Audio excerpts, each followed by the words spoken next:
Welcome to Sunday. We are doing another live. It's 2 p.m. Eastern Standard Time. It's the 31st of May. And just like yesterday, the cat's in it to win it, and she's down and about to get a part of the party. If you don't know, we are on our 73rd episode of Write a Book With Me series, where I ultimately write a book on the screen in real time and show you my process. More importantly, you could ask questions during this. Don't feel like you can't, but we are going to be talking about it. If you don't know, I've been writing this book with my process. I'm not saying it's the only process or it's the right process for you. I'm just saying that it is my process, and you're getting to see how we've done it. If you watched the earlier videos, you know that we've done 9 steps of my process, and we are currently on the first draft, which means we are on chapter 3.1, and the reason is because while we are writing, even though I used an outline, I am also doing what we call adjusting as we go. So chapter 1 ended up becoming 3 chapters, chapter 2 became 2, and chapter 3. What's up, baby? She's going on. She's like, Dad, I need hugs now. But what she doesn't know is I gotta work. I gotta do what I gotta do here. All right, let's say hello to everyone. Flowers, great to see you again today. Always a pleasure. Ciao, Bella, mia amica, Emma, welcome. Always a pleasure to see you on the show. Cindy, I know it's cold over there and snowing. I'm glad to see you. I haven't seen you in a little bit, so I'm happy that you're okay and safe. We're always thinking about you, my friend. We're always thinking. More snow. You mean the UK actually had higher temps this week? Well, the UK has to be a little warm today because we know that out of nowhere it will rain. Yes, I'm probably Alaska. Hello, SB. Welcome to the show. All right. Getting into the magic of it, as you know, we do a poll, and at the end of the hour, we will talk about it. This week's poll is a little bit more fun. Internal. What's the hardest to write authentically? We have a well-rounded or well-defined antagonistic force. We have romance and deep emotions, very hard to write. Grief and trauma, making it feel real. And of course, characters far from who you are, which is ultimately like writing a character that just, you've never experienced that world. You don't know what it is. This usually comes up when you're writing a character that's supposed to be quote-unquote a genius. Martin, R.R. Martin talks about this a lot. George R.R. Martin. He says it's really difficult to write the smart characters because he himself proclaims himself not highly intelligent. So like a Tyrion or a Tywin, like those characters, those chapters take a long time for him to come up with dialogue. He's like, Tyrion's really witty, but it takes me weeks to figure out the wit. So that's very funny. Very funny. We're doing good right now. We have 7 votes, so that's pretty good. All right, what we got? Oh, I could have chosen all 4 then. Well, that's true, but we are asking, what is the hardest for you? Hey, what's up, Angel Faye? All right, let's get into it. We're going to jump right into it. Angel! Again, if you have questions or anything you want to say, feel free to. And remember, while we're at it, and we got everybody here, bloop that beard and bloop that like button. Bloop, bloop, bloop, bloop. Yeah. All right. If you've never been here before, you know that I am writing the first draft, which means I'm not trying to write the most amazing prose I could possibly think of. I'm not trying to show off either. This whole process is an exercise in A, writing in first person, B, playing with sci-fi, and C, ultimately, the real reason is to be here for you, the audience, and give you an opportunity to see what the process looks over the course of writing a full book and giving you a chance to ask questions. But more importantly, remember, the first draft, for me, is really about trying to get the simple prose out and some dialogue and trying to figure out how it moves. That's why I don't care about all these little things, like the names of the planets, the name of the love interest. I have all these notes here. It's not really super important. We're taking what I call the 0 draft. We already done that, and I'm ultimately writing out those rhythms. So we're going to get into that. SB. Hi, I was in my Procreate drawing app trying to see if I could try and turn the 15 story beats into character cards. And I'm also going to try to draw them by hand. I think you should. If you're having fun, that's really the only thing you should be focusing on, is having fun. especially when it comes to writing, because writing is art. Isn't it? Sounds complicated. All right. Tell the guy to leave. The love interest asked if she could just stop the hyperdrive. Oh wait, they already kind of did that. Oh wait, they're not stopped in hyperdrive, but okay. All right, hyperdrive is taking us to blank. Never been there before. And it was a place. Can't. All right, so here's an example. Like this dialogue is just getting out what needs to get out for plot, but it's not necessarily where it might end up. One, I'm only on technically chapter 3, but in reality, if we think of the big scale, we're technically on chapter, what is it, 3, 4, 5, 6. This is 6. But this dialogue will change over time because I'm going to learn who the character is by the end of this first draft, and it's going to change the way I approach these parts, including the computer, because the computer is the sassy son of a something. All right, let's see. Isn't see, but it's where we're heading, and also as you can tell, it is on the nose dialogue. And if you've watched my other dialogue videos, there's nothing wrong with your 0 first. I would even argue your second draft to just have on the nose dialogue and on the nose prose and on the nose, right? Just have it there because you're going to have to work your stuff and start assimilating into something a little bit more your voice. And that takes time because great writing is rewriting. All right. The love interest steps in. Okay, I want to get the third gang member in. So what you're saying is landing or crashing the ship's not a problem with the ship. The ship shit already. Right. Well, I said turning to the instrumental panel. Can you read these instruments? Or should I start figuring out where we're going? Where are we going? Oren said. Okay. Hyperdrive is taking up. All right. G3. I'm just calling him G3, but this is gang member 3. I don't have a name for him, and I don't need to keep writing, come up with a name. G3 will have a name, whether it's Davios or something else. Okay. All right. And also, sometimes I just do straightforward behavior. So G3 stepped closer to the instrument panel, and to me that's enough for first draft. I don't really have to get into the immersion of it. We're not technically in G3's immersion anyway, so this is just what Laura, the main protagonist, is saying. But step closer to the instrument panel.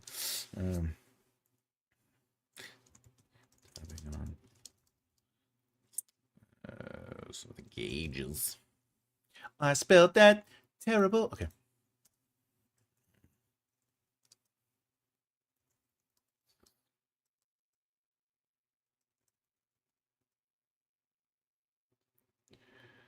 All right.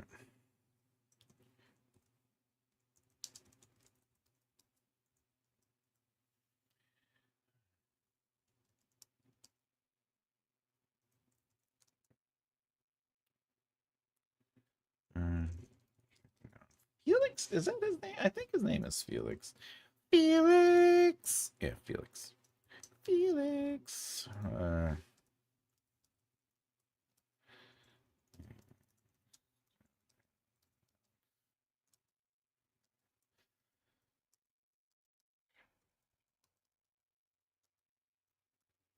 All right. It's supposed to be. All right. I do. All right. All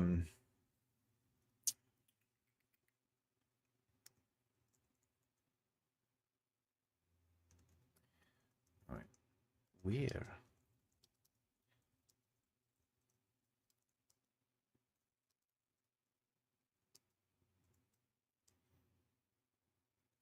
All right. Now here's an example again. Looked at Oren.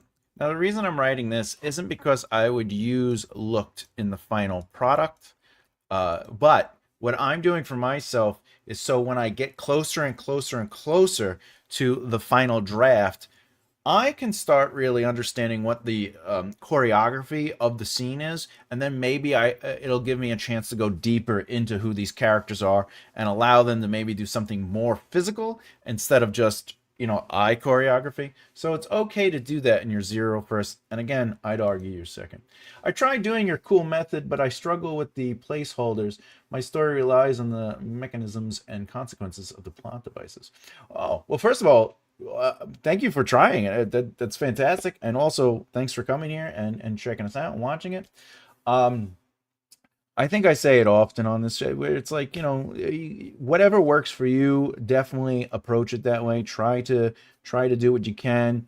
I like to adjust things as I learn new stuff, new techniques, but at the same time, if your story relies on the mechanisms and consequences of the plot devices and it's working for you, I think that's an absolutely great way to approach your writing because at the end of the day, it's our job as writers to serve the narrative and just get it out. Um, but if there's a more specific question you're asking about, like how could you use the method in a sense, um, but again, you know, it's always a work in progress for everybody. And believe it or not, every project I work on, even though I use the process I have, there's still an adjustment to it. If it's a smaller project, I'm not as deeply involved as I would be for an epic fantasy. I know my noir is a little more straightforward. But one of the things I keep pointing out is my second book in the epic fantasy series, the extended outline itself was 95,000 words. But the first book, not so much. And the third book, definitely not as much. And so, if any advice I would say to you, I love what you're saying, but ultimately every book is going to be a new step towards something. But I'm glad you tried it. I'm very glad you tried it. All right, we're heading to.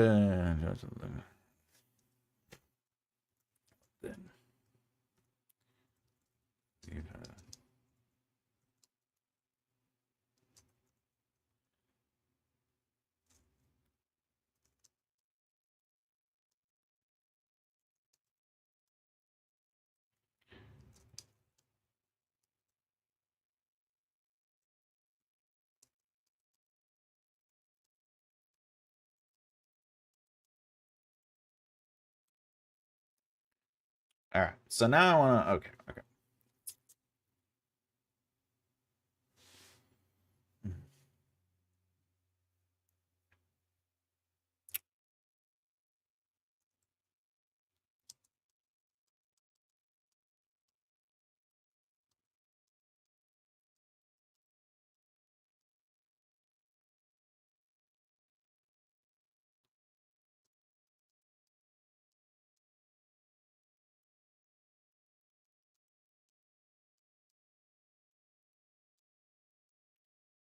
And this is just for clarity for myself, Orrin said, but we know he's talking to Orrin. But again, I will, as I develop the drafts, I will probably get rid of as many sets as I can, and I will get rid of a lot of the eye choreography.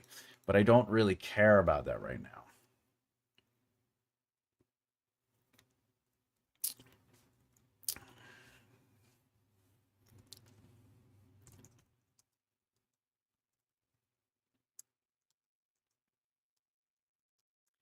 Hmm.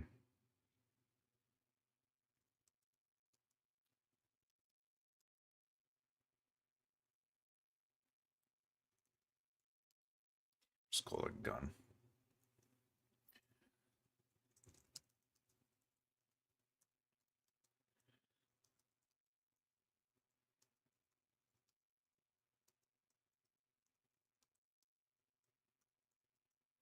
Okay. Let me just make sure I'm still writing in first person. Okay. Yeah, I said okay. All right.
Ooh, we got some more stuff. Currently working on my romantasy novel, Project Wings, as I want to finish it by the... Hey, fantastic. Let's give you an applause for that.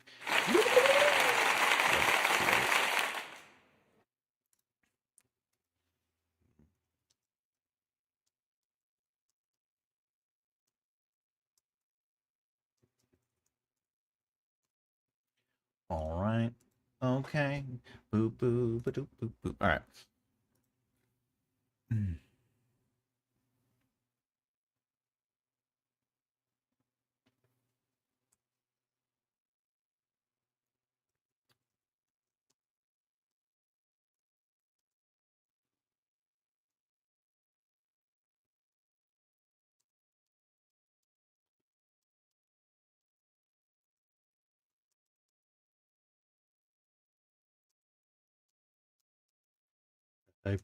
Hyper space. I'm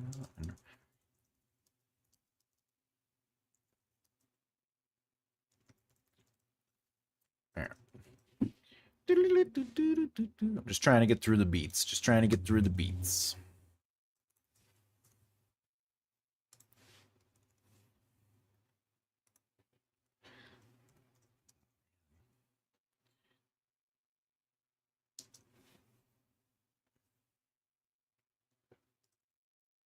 Device.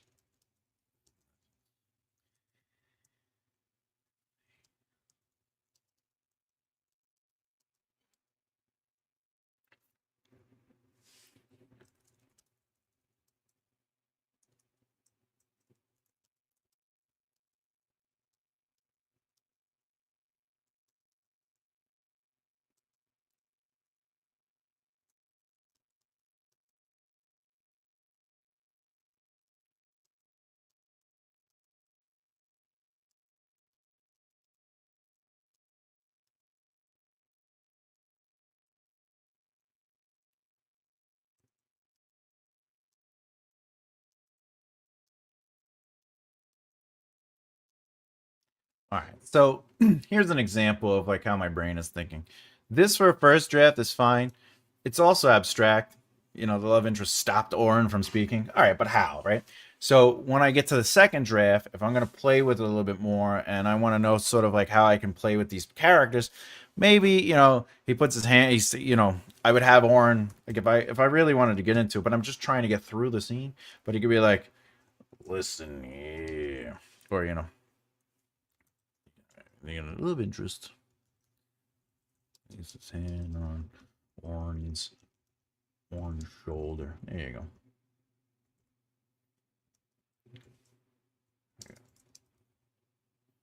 All right. We just did that real quick, but I'm saying like sometimes I don't want to do like I just want to keep moving. I don't really want to worry about choreographing. I don't want to worry about behavior yet as much. Though if it feels natural and I could kind of go into the physical behavior, I'll do it. But again, at the end of the day, I'm just trying to get the first draft. I couldn't hear what you said as I had to remove my earphones to calm the girl. Feels natural.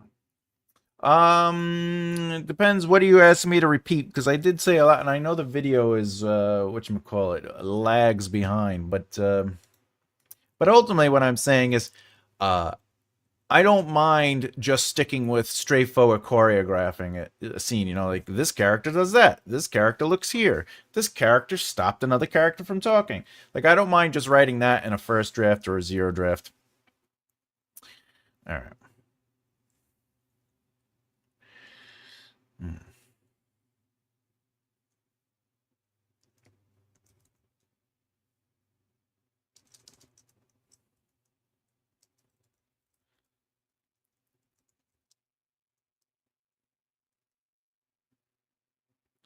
Put the gun in someone's face.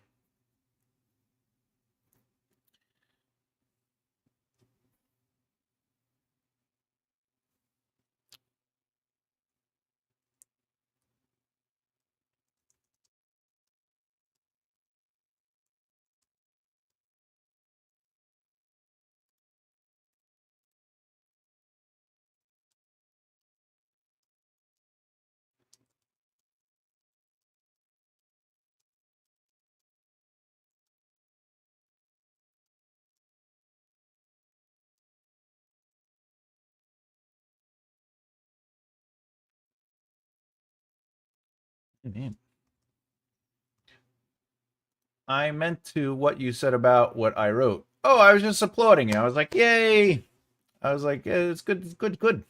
I was being support, and I hit the applause button. I'll hit it again for you. All right.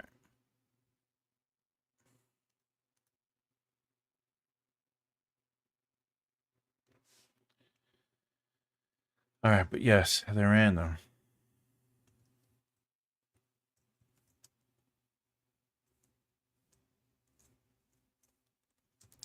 All right.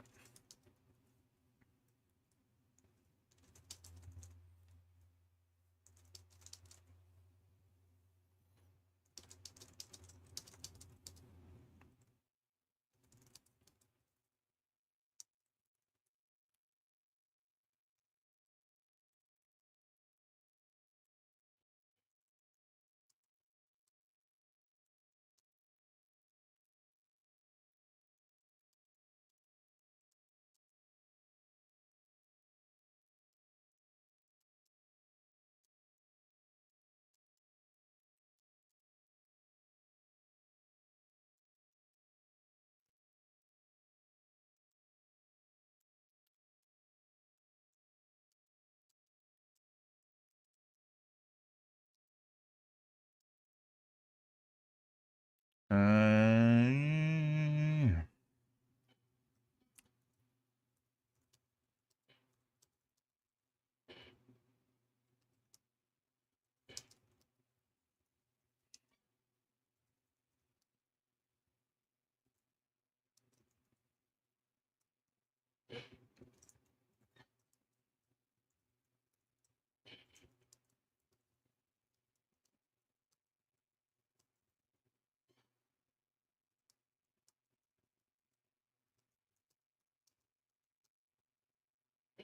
frustrated.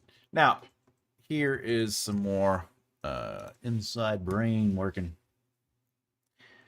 It's good to have a deadline. Yeah, sure, absolutely. It really depends on what you're trying to do. At the same time, uh, just as an aside, the epic fantasy, I am releasing the chapters one at a time weekly on Patreon and Substack, but they aren't the final polished version. And the reason I'm doing that is because I'm just going to wait until the 5 books are completed, and I am writing them. I'm currently on the second book. It's just my process is, instead of having a deadline, I'm just making sure that I'm constantly working on those books and keep them going. But I have a deadline on my other books, which is the self-help books, right? So depending on what your process is, and if you have multiple series, if you have fiction and nonfiction, everything is really up to you. What's good, what's right. It there is no one glove fits everybody, one size fits all. And at the end of the day, the rule that really put me into perspective when I was working in screenwriting and even writing novels is ultimately my stress levels. Am I happy? Am I overwhelmed? Am I doing too much? And that's something I have to constantly be asking myself when I add new tasks or new projects, or if I'm working with people. Even taking on clients, that's a thing I have to consider. I'm in a situation where I don't have to take on clients. So if I do take on a client, it means that I do want to work with them, that I care about them, that it's something I'm interested in seeing them evolve or help them in any way. So it's the same thing with books and stuff like that. So that's something to think about. Not just necessarily is a deadline right or good to have. It really comes down to what your game plan is, your career plan. I will say this just in general to writers out there. If your goal is to just write books and you don't put any time into marketing your brand as an author, the books being published aren't necessarily going to sell themselves. In fact, if you have, let's say you wrote 10 books and you just have 10 books on whatever platform, Amazon or whatever, but you're not necessarily marketing and branding your own self as an author, those books won't sell just because they're available. If that was the case, then every single book on Amazon would be selling consistently. A good rule of thumb, though, is if you have a book that sold organically, meaning you did put it up and it was garnering sales, a good rule of thumb is to start an ad campaign with that book and use that book sort of as a way to lead others, a lead generator to other books on your list. And you do this by creating, ad campaigns.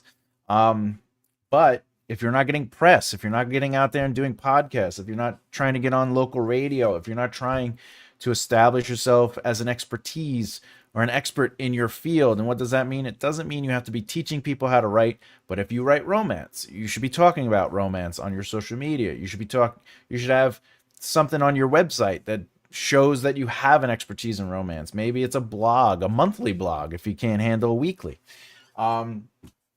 Same thing with epic fantasy. The same thing with crime. Same thing with whatever it is you do. You should be talking about that, because if people agree with your positions and your points, they're going to believe you to be capable or competent, and they'll say, oh, maybe I could trust them in supporting them and buying their stuff. So there's a lot going on with it. What's your opinion on Substack for writing? I think it's a go. I've been using it for maybe 2-3 months now, and I'm seeing a really good return on it, even though I only currently have 15 subscribers. But that went up fairly quick, so 3 months, 15, so that's about 5 a month on average. What I like about it is it also, you can generate a website through it as well. Not that I have makeawritelefthere.com, but, and you could kind of mold it in different ways, and you could create a behind the scenes kind of playlist of articles. You can, like you have a couple books out, like something that might benefit you is you have a paywall and you just put up all the chapters. Just have them all available and people can read them. The reason I'm doing one a week is it's allowing it to generate content.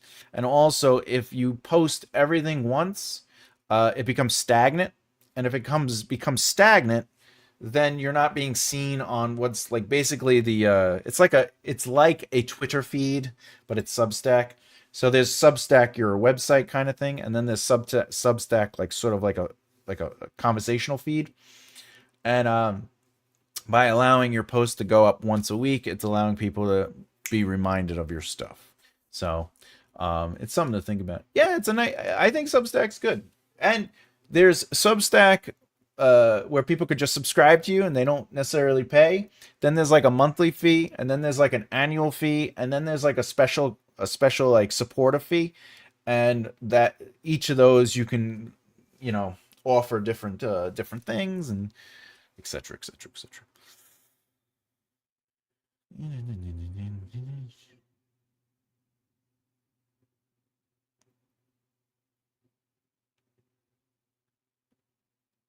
I wrote all this already.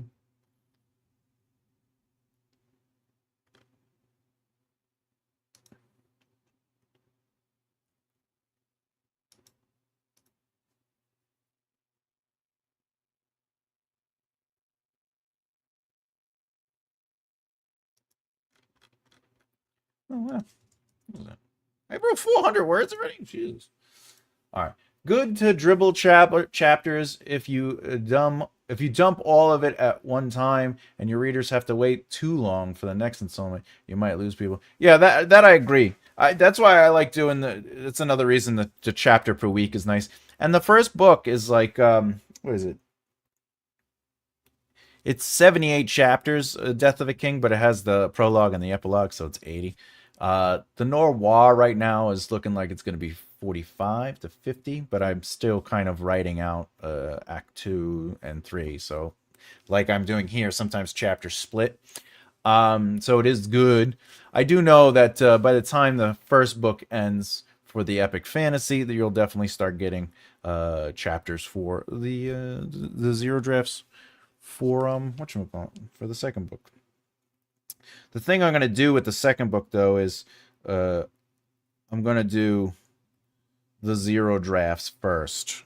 And then as I develop the first drafts, I'll stop putting those up and so forth and so forth. I'm laughing because I just wrote Act 1 down. Awesome. Let's do it. Let's give you a nice applause. All right. At least you can draw. I still have stick figures. That's funny. Hey, that's what I'm talking about. All right. Oh, we're on this thing. What do we got? One, two. Ugh, man, there's a lot to this. All right.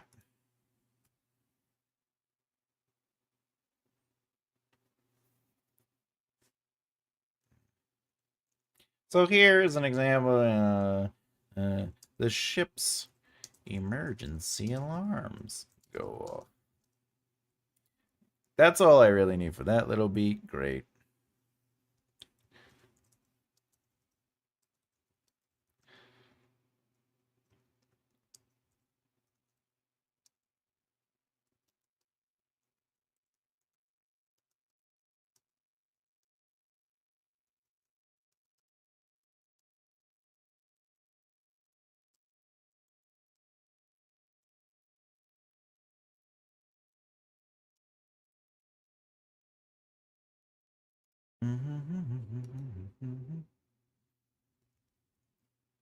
Let's see. And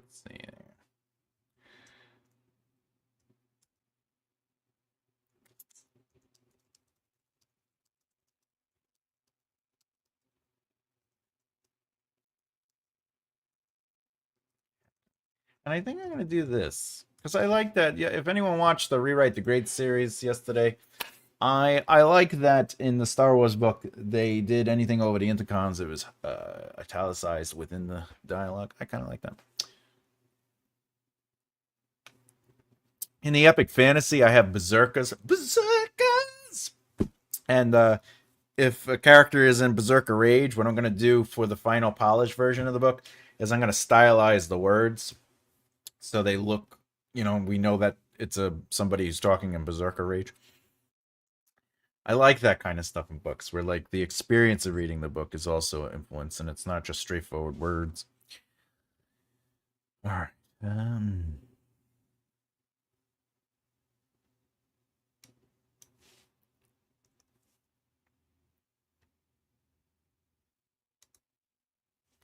Oh yeah. We don't need this part. Get that. Oh, okay. We did that.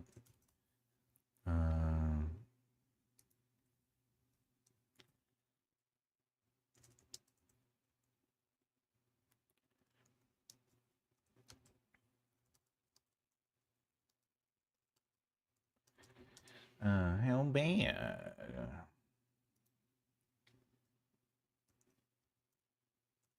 Not good.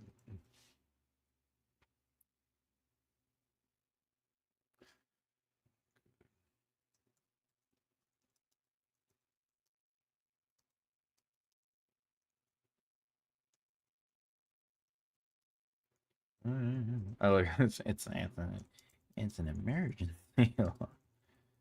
Yes, that's funny. And see now, here's something that I get to earn, right? So while I'm writing, anytime it's italicized like that, now we know it's the computer speaking, so I don't have to always be like the speaker's cracked or it's. Is there a berserker font? I don't know if there's a berserker font, but I don't know if you know this either. But you can make your own fonts. So basically, it takes a little bit of work, but you have to make each letter. So you draw out each letter, and then you put it into a program, and the program organizes it into connectors to the letters. But there is a font that I like where it's like I can't do it on here because you only get so many fonts. I would actually have to install a font or something like that. But in Final Draft in my I use InDesign to format my books. So InDesign I have more. I have 5,000 fonts, and basically it's like it's like Sharpie. It's like it looks like erratic. It exists. Well, yeah, I'm sure there's an actual font called Berserker, especially if you go to freefonts.com or the fonts, and then you just go Berserker. There it is. Ugh. There is one, but it looks terrible. That is not the one I would want. Woo! All right, let's keep it going. We're only 30 minutes in. Not bad. Not bad. Not bad. Ooh, we got rid of this. Laura.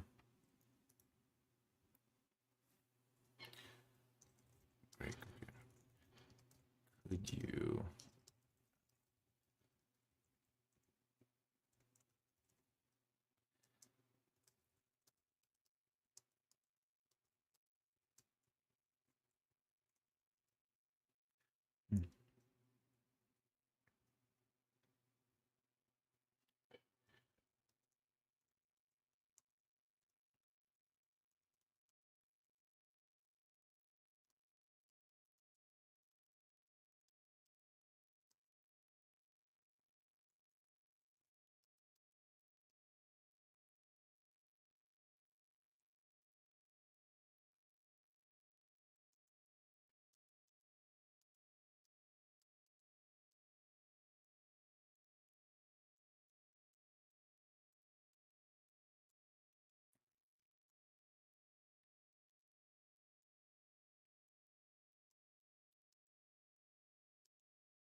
Again, this is just random physical. I know the feeling. Yeah, too many fonts.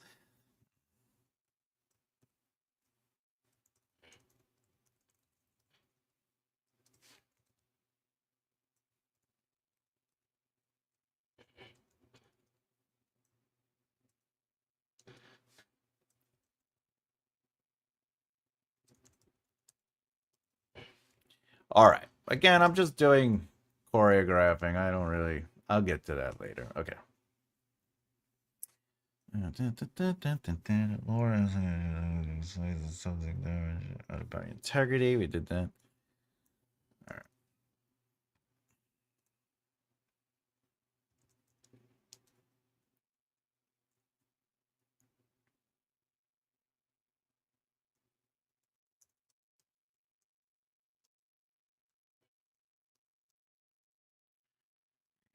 The intercom.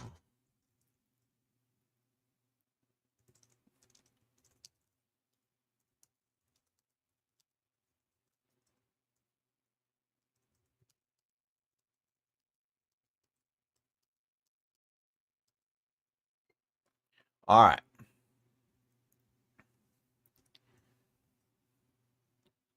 Computer says that it can't respond to that.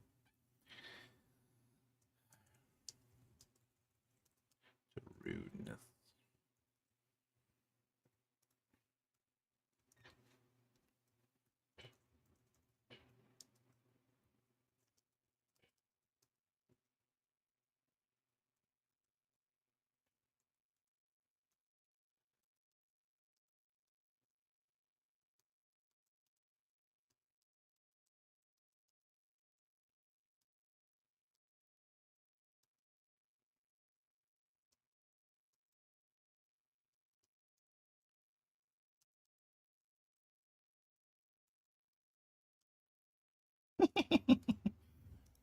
Technically. I spelled that terribly wrong.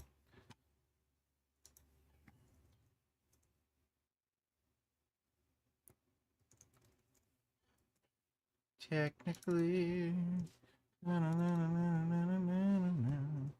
Technically. Yeah, okay.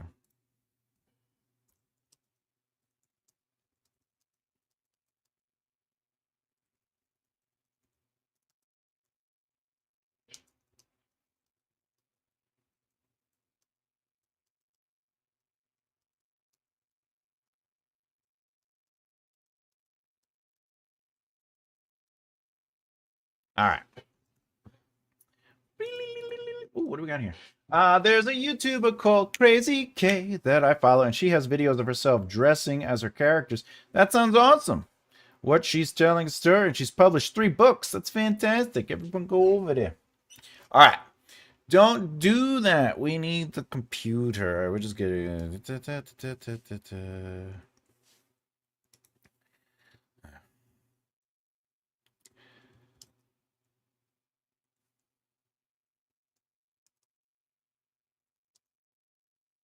Breath. Computer?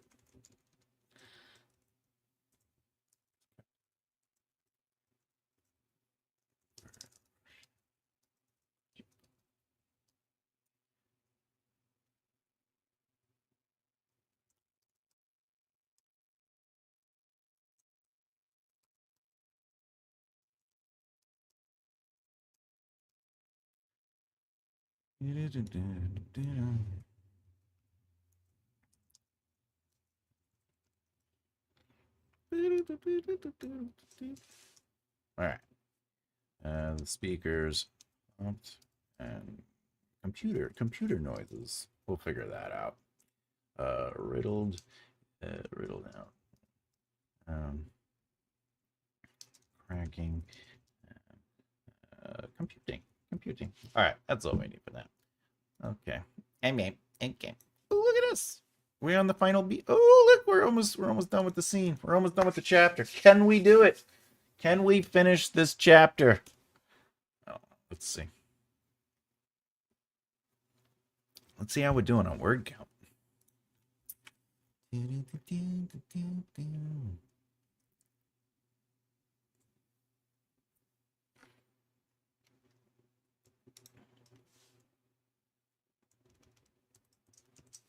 636. That's not bad. Yes, you can. Yeah, that's what I'm talking about. All right. Laura says that if they don't fix the ship by the time they reach the destination, they'll be stuck in space floating. Time before they actually, etc.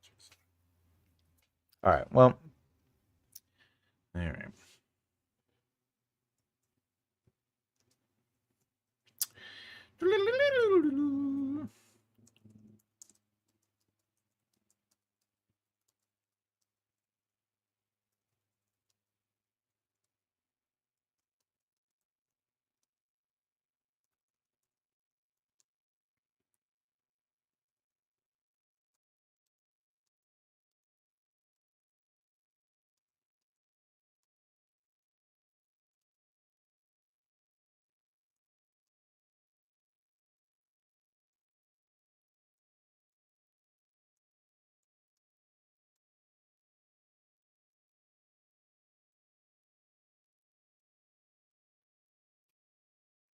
All right.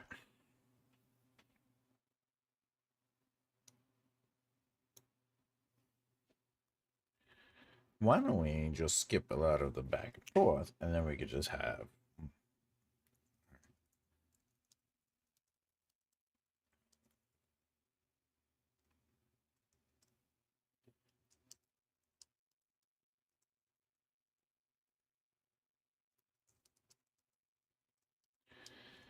Said the love interest. Okay. I can't wait to have a name for him, but I wanted to give him a good name. I don't want to just pop a name on there. She says that she needs a chicken. Okay. All right. Here we go. Uh-huh.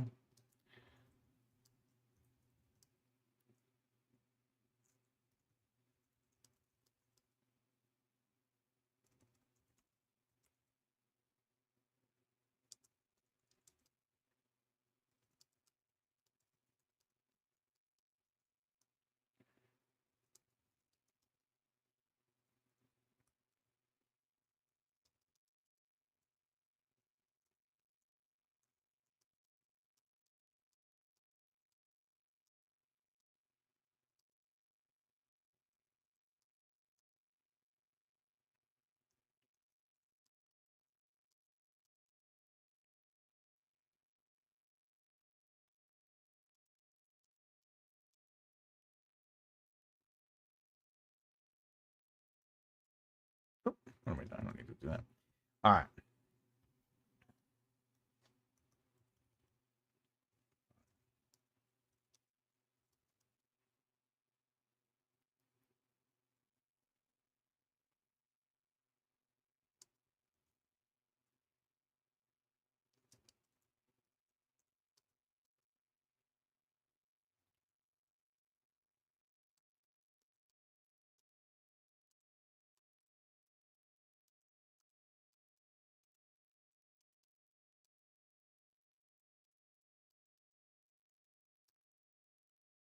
All right. Okay. The love interest steps in and says, "Great, yes, kill her. That's the threat of the day. Killing her will only kill us. How about we focus?" All right. We just had Laura say that, so we don't need that. Right. How about we just have her right now?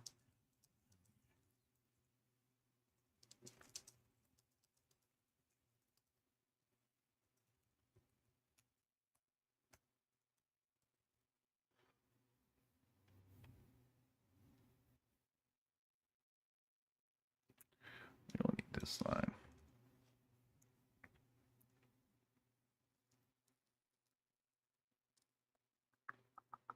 We don't need this anymore. I want to show me where we need to go.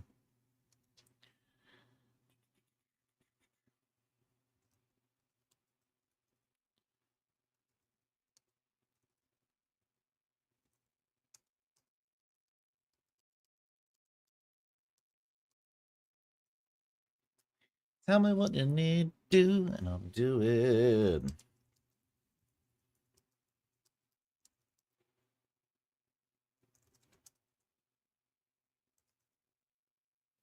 All right. There we go. All right, so that's taken care of. Notes.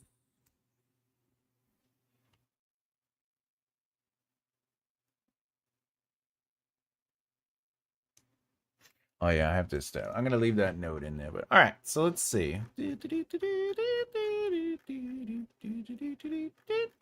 that. That's pretty good. All right. 1801. That's fairly good. That's fairly good. Oh, what happened here? Here is. Isn't that a second scene here? Oh, I think I broke it up, maybe? Oh, no. I know what's going on. Okay. All right, let's hyperspace, fix the hull. Fix the hull. Okay, so hyperspace is all the emergency goes off. So let's get to the emergency.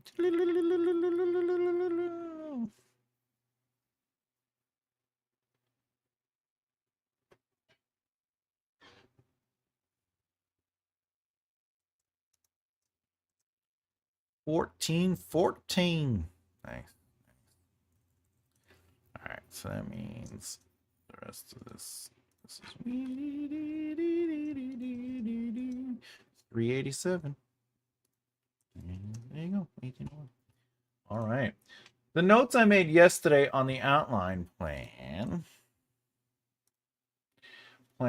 I was going to go through your book to see if I can add any more, but I've packed it, and I can't remember which box. So I wrote 500 words on my angel story instead. First off, you get an applause for that.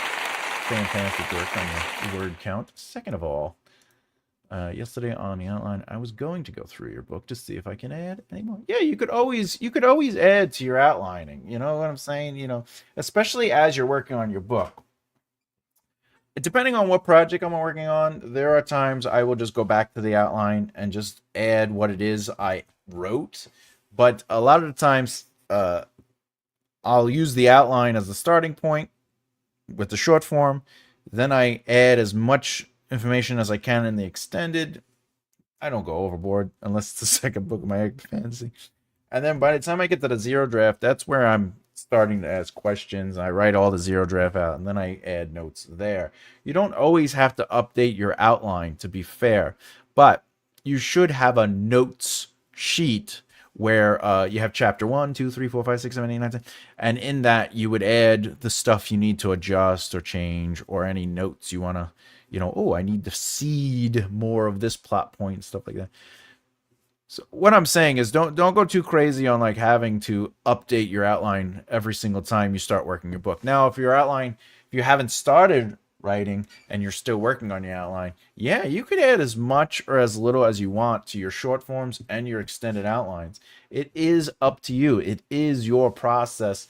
Even if you're using my technique, remember, change it and mold it to your needs.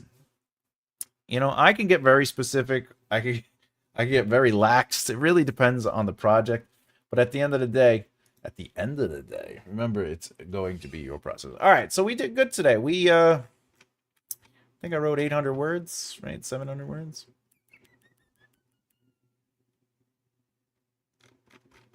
Something like that.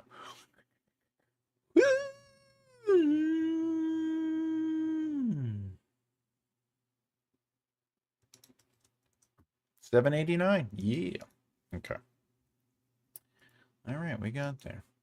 All right, first things first, there is a poll. If you haven't voted in the poll yet, we will be talking about it shortly. The poll is, what's hardest to write authentically? We have a well-defined antagonistic force. This is making it more than just, I will get the bad person.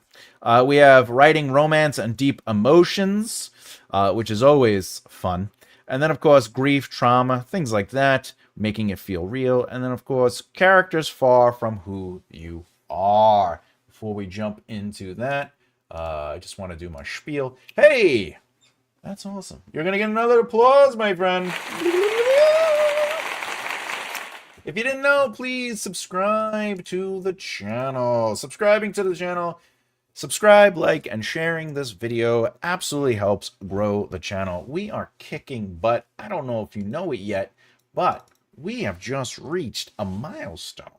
That's right. According to YouTube, let's see. I'm going to tell you, we hit a milestone.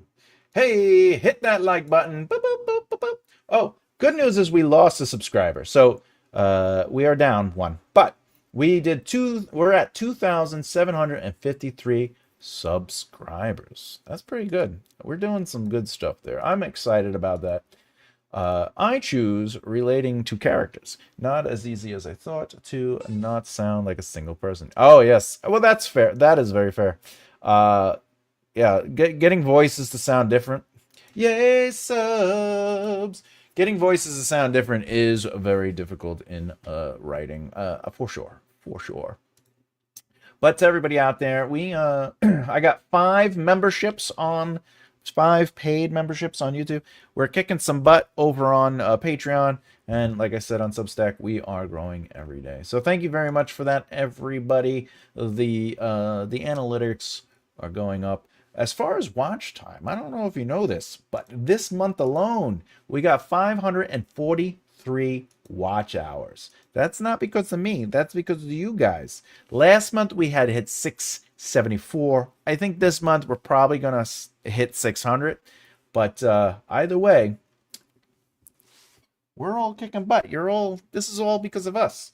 But if you didn't know, as you know, AI Thomas needs to tell you, boom, I have some books available, makearightlefthehere.com. This is for the people who do not watch every single time. I'm just giving this spiel because there's going to be people who watch the video for the first time.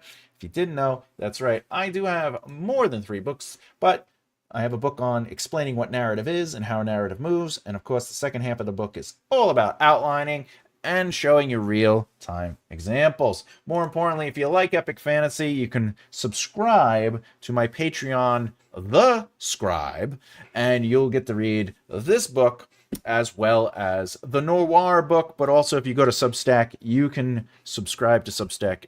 You get to read this. Now, if you don't want to pay on Substack, you will get 5 chapters for free, so enjoy that. What's the benefit? Well, you get to read the 0, 1st, and 3rd drafts before the polish, and there's an educational element to it. I talk about my process and my choices, and of course, I give a lesson on how you can approach that yourself. If you didn't know, I have this book currently available, How to Be Successful. It's the foundation to your success. It teaches you how to take your I want to be a writer and have a career, and shows you how to start establishing and a foundation to make that happen. Book 2, Monday. I just got the confirmation from Amazon before I did the live. I should be getting this Monday as far as the author copy. Then I got to read through it, make sure it looks good. And then, of course, this book will be the second book in the series. So if you've already gotten the first book, this book will add on to that, going over how to utilize your entrepreneurial brain, but more importantly, talent, how to establish your talent at all the other places. Anyway, if you didn't do so already, please bloop that beard and bloop that like button. But more importantly, thank you to everyone who's been really kicking butt, supporting me, and just seeing this channel grow and grow and grow. I can't believe I'm making money making videos, and I owe that all to you guys. Really, every time you guys watch those ads, I get paid. So it's a good feeling. It's taken me 4 years to get to this point, and I'm going to just keep going and going and going. And I love the community. I love hanging out with you guys every Saturday and Sunday. I love that we are friends on social media. I love that we interact. It's all exciting. Other than that, let's get into it. I have a weird child. She like licking walls. That's funny.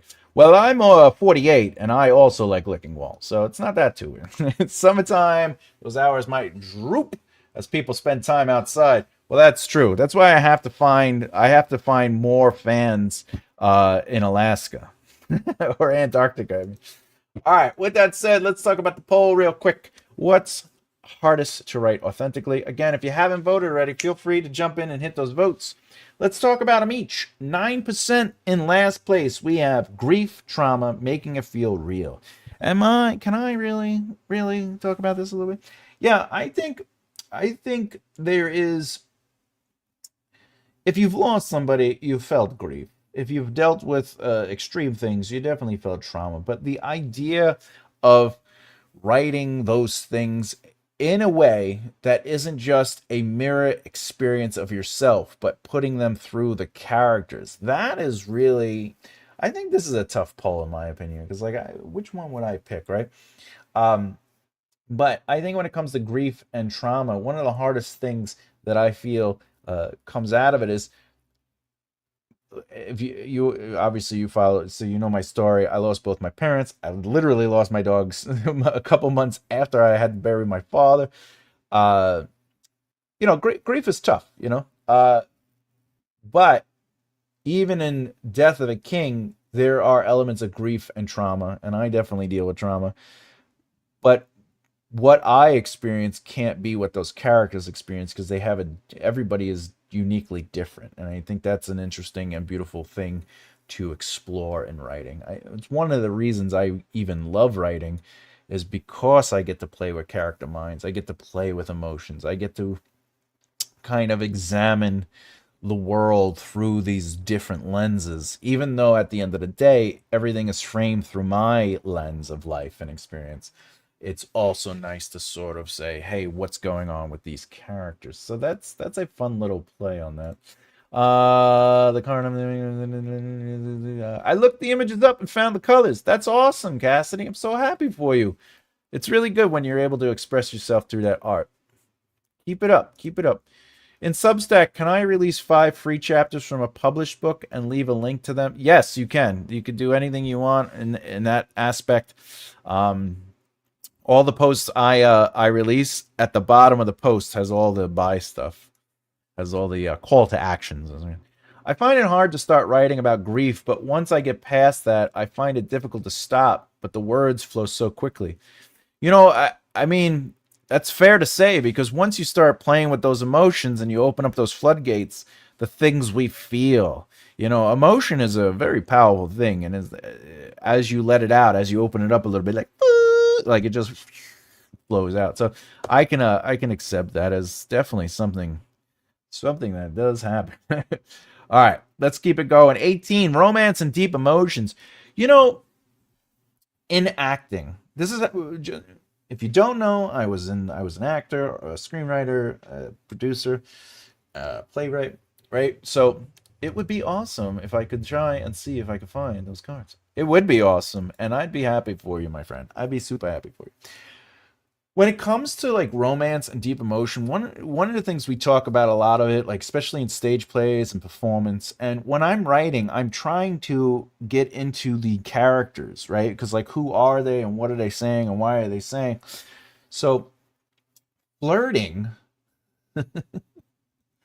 flirting is not easy when you're trying to be a new character that has a specific way of life, and they have a relationship with a character who, by the way, the actor or actress you're working with is either you've never met them except for that moment, or you've known them a long time and you have a really good relationship, but you're supposed to be playing, we don't know each other, right? So, but romance and deep emotions, those things are, I would say that is definitely harder than grief and trauma, because you have to make it interestingly playful. Like romance can't feel by the book. It can't feel color by numbers. It can't be like, here are the roses. I open the door.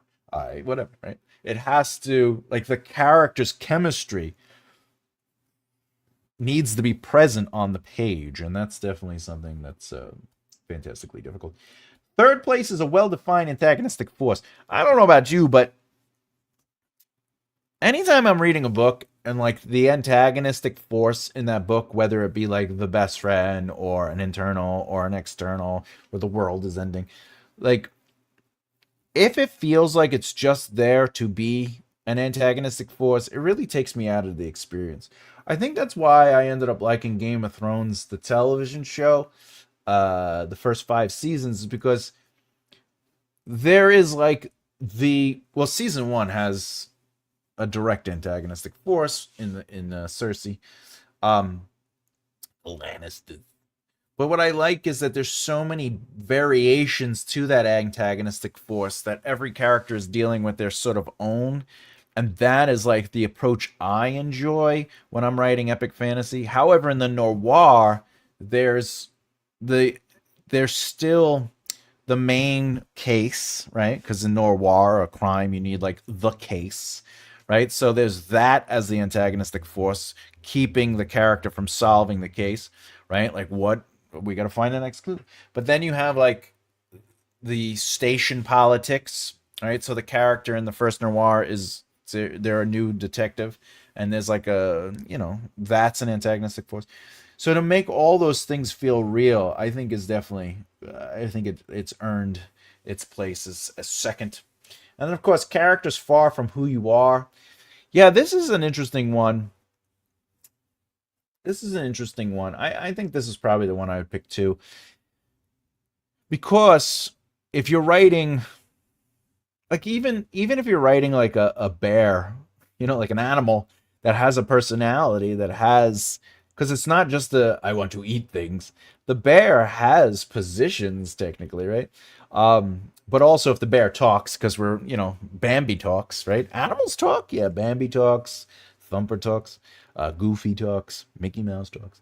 But if you're writing like, we're not animals, but you can write an animal that's supposed to be realistic, where like, it's supposed to have whatever emotion connected to a person and still feel weird. And I think that that's just an example of characters far from who we are, because we are far from being a bear.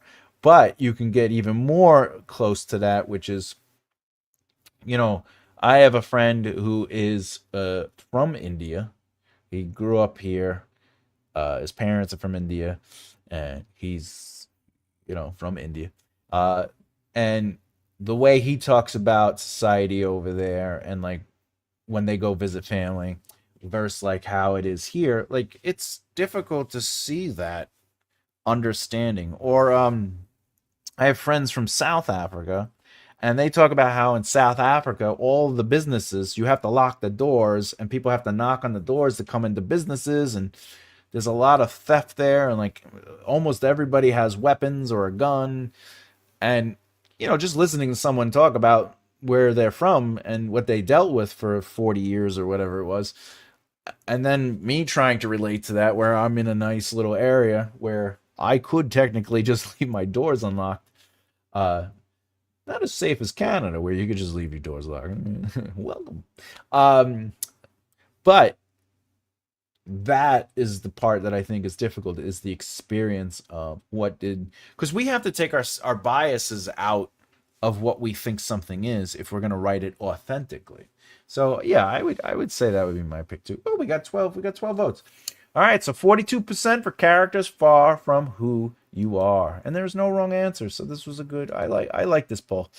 I chose characters far from who I am because all characters are somewhat outside yourself, and when it comes to romance with softer emotions, it is difficult. I agree, my friend. Did I mention my friend? I agree. I agree.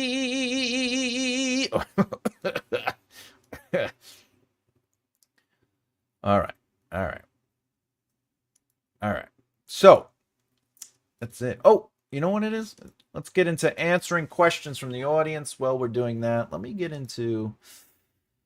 talk about the schedule for this coming week. We have a special video coming next week, as per Sean. I don't think Sean's in here today, but if Sean pops in, remember Sean's birthday. Today is Sean's birthday, the Seaninator. Sean-tastic. Sean. It's his birthday. Happy, happy birthday. It's his birthday. Sean's birthday today. I don't know if Sean knows. Are the lungs softer today? A little bit. It always feels like someone's sitting on my chest, right? But the heat kind of popped where I am in the Midwest. So it's just,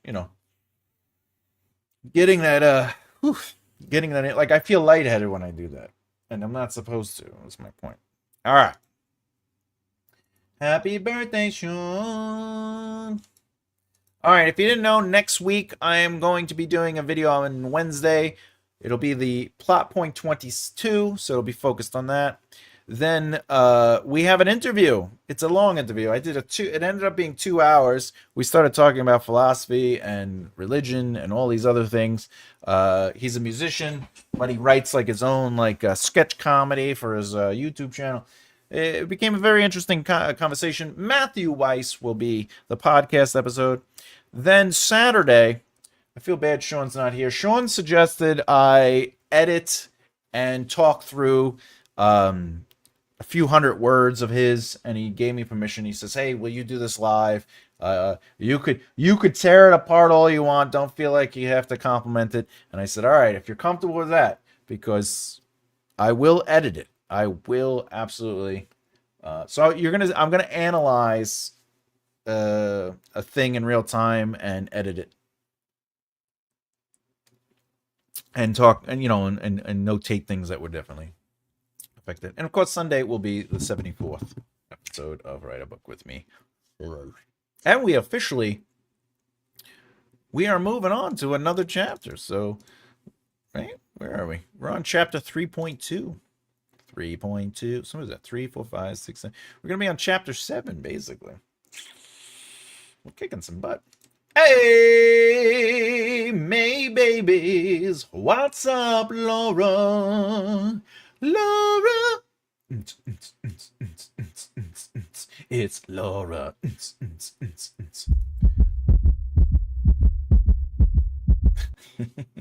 up, Laura? Got the heartbeat going. Laura on the Congos. All right.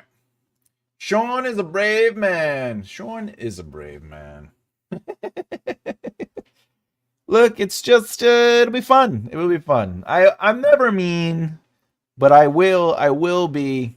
I think it'll be a good exercise. I agree. Not sure if I could do that on a YouTube. Oh, you mean like send me your like a piece of your work and have me edit it in real time? Look, I didn't ask for it. He sent it to me, and I said, absolutely, buddy. If you feel comfortable, but I told him, I said, this is what I'm going to be doing, and he says, go for it.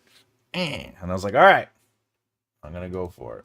I'm going to go for it. Yeah. I get it. It's like I don't know if you know this, but I do get emails and I do get comments sometimes where they're just like, how do you, or like I try to explain to people, like I do the Write a Book with Me on Saturdays, on Sundays, and then like sometimes I do real writing on Saturdays, and people are like, how do you do that on camera? And I go, what do you mean? They go like, it'd be so hard for me. I go, why? Who cares? And they're like, well, what if it's bad? And I go, well, if it's the first thing I'm writing, it's going to be terrible. And they're like, but aren't you nervous? I go, no, because if the first thing you write has to be perfect and pristine, you're in the wrong industry. There is no such thing as perfect on the first time. What I'm trying to show people is that it's not perfect, and that everything we write needs work, and that great writing is rewriting, and every great writer has a great editor. And at the end of the day, I don't think I'm the greatest writer in the world, but I do feel confident enough to show you that the process is going to be a process, that whether the first thing you write is good at minimum or crap, it's not the final product. And the final product takes a lot of work to get to. I mean, we're 72 technically today is 73 hours in, and we're finally at chapter 7, but it's really just 3 chapters. We had to end up making a choice as a writer to break them up into multiple chapters. And then on top of that, it's only the first draft, right? So the next draft is we're going to have to go through and we're going to have to play with immersion. We're going to have to adjust and clean up the first person element of it. I will probably have to remove a lot of the I did this stuff, because I did this, I did that, right? It gets repetitive. So there's going to be a lot of play with that.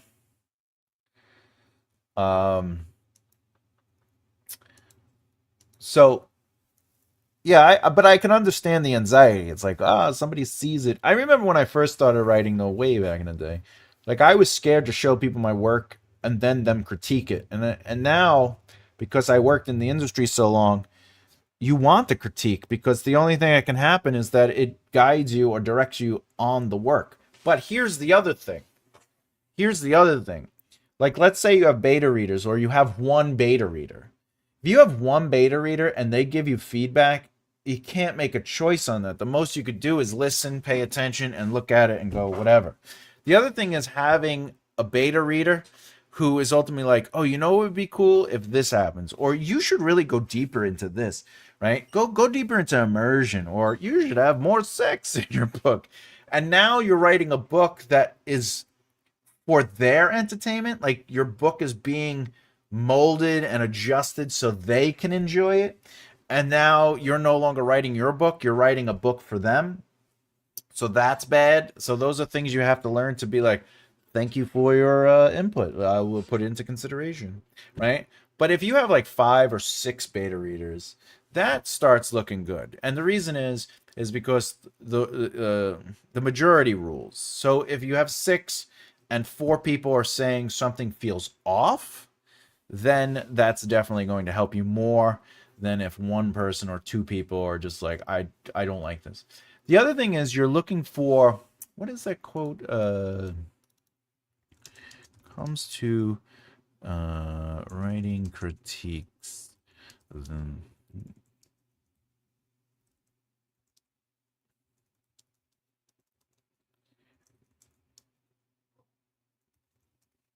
What is it? It's when people tell you something's wrong or doesn't work for them, they are almost always right. When they tell you exactly what they think is wrong and how to fix it, they are almost always wrong. And that is a really good approach to it. I'm going to actually put that on the screen so you can see it. This is...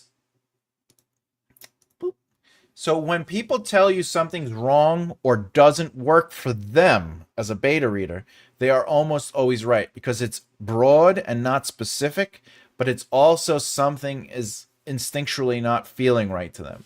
But the moment they start telling you exactly or specifically what they think is wrong and how to fix it, they are almost always wrong because they are starting to tell you what kind of book they want to read, and they're not necessarily giving you advice on the book that they are reading. It's not the critique, it's the, in front of an audience instead of, that's fair. The critique group I belong to gave suggestions for additions like ambience or character development, not plot. They were good, already published, kind and gentle, but good suggestions. That's always good. Yeah. I mean, you can't go wrong with character development and environment. You need the environment to feel alive, for sure. End of the day, with 858 words, the chapter stands, woo, almost there. Words out of 3,000. Angel Faye, I have a question for you, just because I'm curious. When you say 2,453 words out of 3,000, are you specifically writing the chapter to 3,000 words? Like, how do you know if the chapter needs 3,000 or more than or less than? Is it just, you're like, I'm just saying because I'm curious. Is it this chapter must be 3,000 words? I'm curious on that. If you feel comfortable answering that, I would definitely love to hear that. Yeah, absolutely. Way to go. That's some great writing today. 858 words. Very good. Very good. Very good. I'm going to actually bring this up here. Beep, beep, beep, beep, beep. Beep, beep, beep, beep, beep. All right.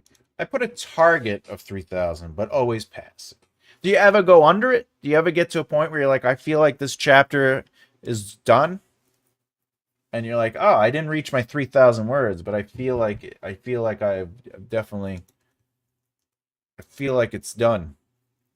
I would like to know that. No, interesting. That's very good. That's very good. You're giving yourself at least guidelines. That's important. Can't go wrong with guidelines. Yeah. By the way, right now is question time. So if anyone has any questions about their book or books in general, please feel free answering audience questions. Let's hear it. Let's have some fun.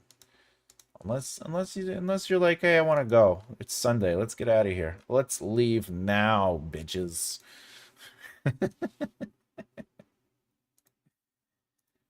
In the past, it was 2,500, but it felt short. What is determining the word count, though? That's what I'm curious about. Like, what is, again, this is just for educational purposes. What's it like when you're looking at your story? What is making you say, hey, this needs to be 2,500 words, or this needs to be 3,000? Oh, it's because you're purposefully trying to write an 80,000 word book. Well, that's fair, because if you have 27 chapters and they're each 3,000 words, that's 81,000 words. That's fair. That's a fair goal, as I say. As it's urban fantasy with some romance. I'm really good at romance. I do this. And then I go. That's how I get the ladies. I go, what's up, girl? And they're like, yeah. And then they walk away. And I'm like, got another one. She's going to be dreaming about me forever. Works 60% of the time. It works every time. All right. My mom once gave me advice on dating. She said, you know, son, if you really want to make a girl happy, you gotta treat her like you're gonna marry her. And I was like, Mom, I'm 13. And she's like, you don't want to get married? You don't want to get married and have kids so I can have grandkids? And I'm like, I'm 13, Ma. But I want to have grandkids. That's fair. Very fair. But I think you might be jumping ahead there, Mama. Another time I was dating a girl. Buy her cheese. I heard that works. Mozzarella cheese, cheddar cheese, the cheese. I just bring the cheesy humor. And that always works. What inspired me to try and make me do the story beats, scenes, and book tropes is the story. It's on YouTube, and it's also a website. Oh, that's cool. Very random, but also cool. It does indeed. Cheddar cheese. I would like to point out, one time I was dating this girl for maybe a month. And my mom had called me, and the girl is sitting next to me in the car, and I'm on the phone with my mom, and my mom goes, "Are you seeing anyone?" And then I said, "Yeah, I just started seeing this girl. She's sitting next to me. We've been together for about a month." And she goes, and I quote, "Well, do you think this girl is someone you're going to marry? If so, when you have the wedding..." She didn't even pause. There was no breath. She just goes, "Do you think you're going to marry... Do you think this is a girl you're going to marry? If so, when you have the marriage, you got to invite certain people, because I did right by their kids when they got married, and I want to see if they're going to do right by my kid." And I'm like, "Mom, I just started talking to this girl. What's going on?" And then she's already setting up the list. The list of people who should come to the wedding. And I'm like, what are you doing? You're scaring me away. My inspiration comes from the desired. Desire did not work for another person. Oh, my inspiration comes from the desire. The darned typos. I want to be my own voice, my own boss. That's what I'm talking about. I also want grandchildren, but my daughters keep telling me I have to wait. Sometimes you gotta wait. But I was 13 the first time I was told I gotta bring my mom grandkids. Even better if the cheese. Yes, cheese on pizza will always equal victory. If you don't invite these people, I told my mom, I go, the wedding's gonna be just a small ceremony of like 10 people, and she's like, no, you have to invite other people because we got to see what they give you. What they give me? They're lucky they're even gonna be there. They don't gotta give me anything. It's a celebration of love. Love. One time, I had a buddy, and he was thinking of marrying this girl he was with, and anyway, he goes and he talks to the girl's family, and the first thing the family says, not even "we're happy for you." The first thing the family said as a group was, "Will it be open bar?" Not, "Hey, you're thinking of marrying blah blah blah," and da, da, da, da. It was, "Will it be open bar?" And he goes, I don't know. I would just I haven't bought a ring or anything. I'm just letting you know that I'm thinking of marrying, you know, the girl." And then they start saying the things they want at the wedding. And he's like, "Well, shouldn't the wedding be between her and I? Like, it's our wedding, and like it's filled with things that represent who we are."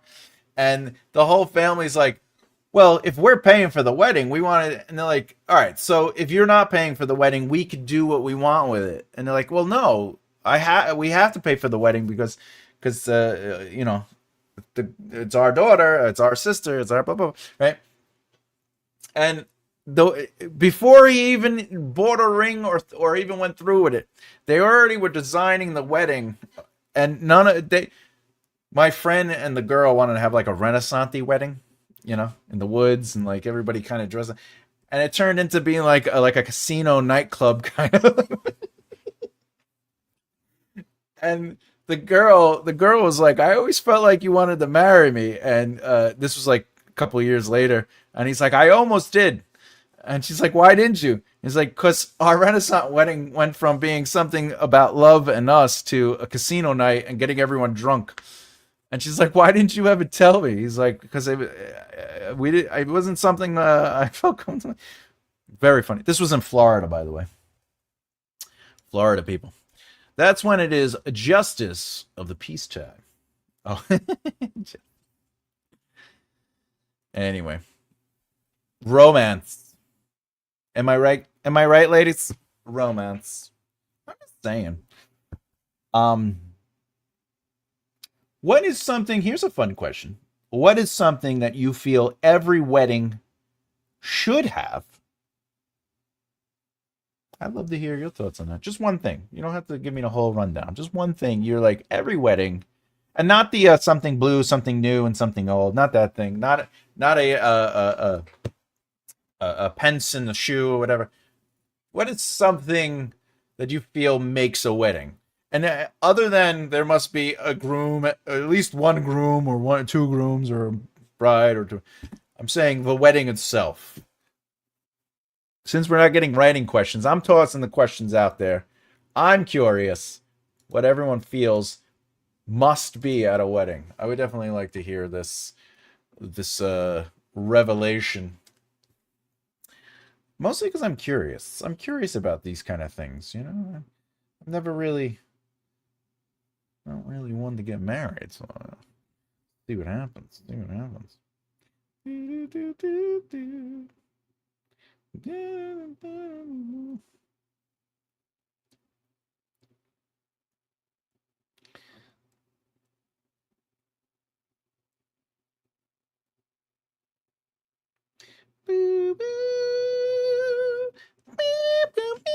What do we got? Ooh, small enough that you can visit with everyone who attended. Ooh, I like that. Like where you go around, you say, hey, hey, hey. I like that. Slippers. Like slip and slide? Oh, you mean like slippers on your feet? Slippers. Like everyone wears slippers, or are you just saying that the groom or the bride wears the slippers? But how do you dance?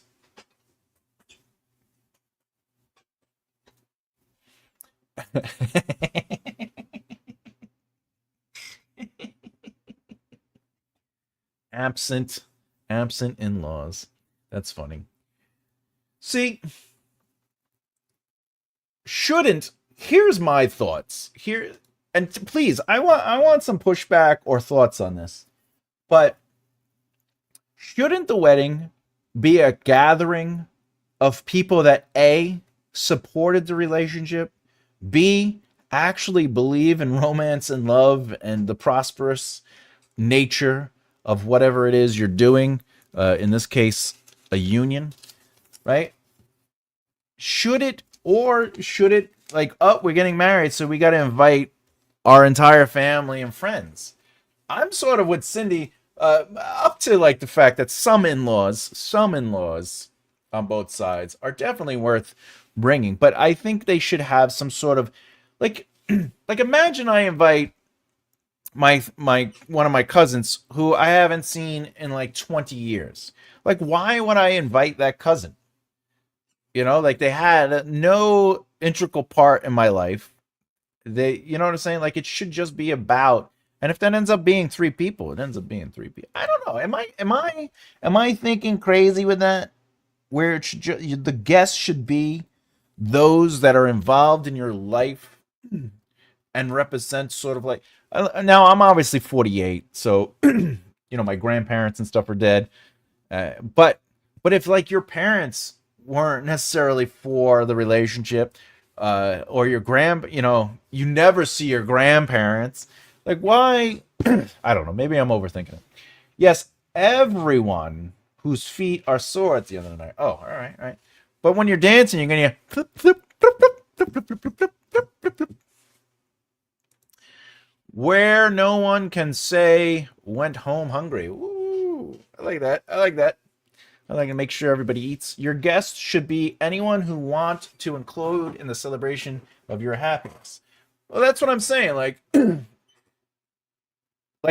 people I would want in the celebration of the happiness would be people that A aren't asking for anything for the wedding. Like they're not like, I need this at the wedding, or you know what you should do. You're gonna have heavy metal play from the DJ. That's stupid. Like, all right, well, you don't have to come to the. I think it should be people that are celebrating the happiness. Nope, guests should be those that are. Yeah, they should absolutely. Like, why do I need certain people? My cousins wouldn't have been at my wedding. Not that I got married. Well, listen, I don't think you have to get married. Love is love, and relationship is relationship. I haven't seen some cousins in 20 years, but I still love them, and I would love for them to come celebrate with us. Well, all right, well that's fair. If it that's the thing. Like a wedding is a wedding, and it should be up to you guys. But imagine, for example, you weren't close to your cousins and you didn't like your cousins, but then like somebody else was like, you have to invite them. That's where I'm like, what are you talking? Why do I have to invite them? I was a wedding photographer and had a set of parents that I had to pull aside and tell them if they argue, I would have the escort. I'm gonna invite you to my wedding just to be the bodyguard, be the bouncer. My best friend forever got married, and there was a metal. Best wedding I've ever been to. That's what I'm talking about. That's what I'm talking about. I would have been there. I'm still single and 40 years old, but still waiting for the guy that God has for me, and he's out there somewhere. I think he is. I know he is. Now, the only place you're going to find them, though, is church, most likely.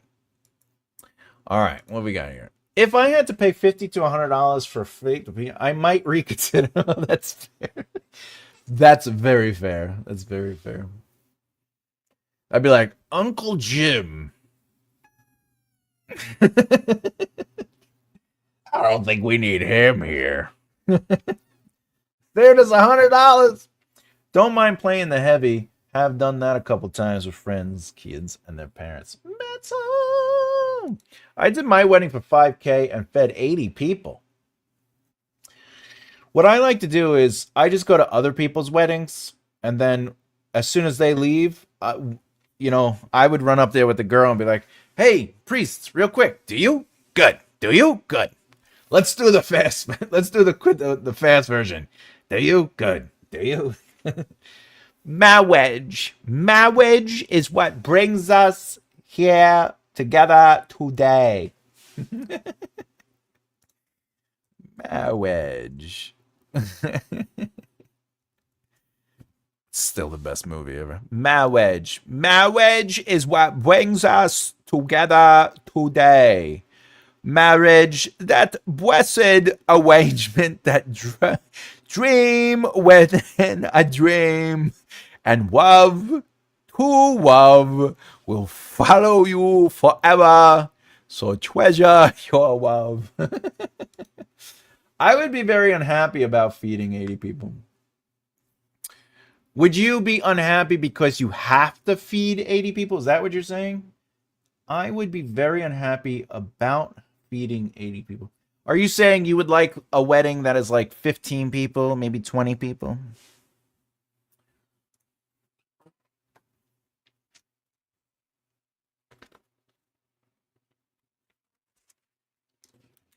Just that asking for a friend.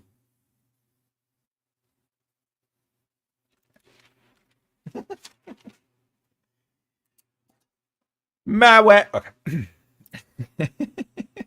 Love. Whoa, love. That dweem within a dweem. I don't like 80 people. Agreed. Agreed. My phone is filled with like maybe 6,000 names, right? Because my industry days.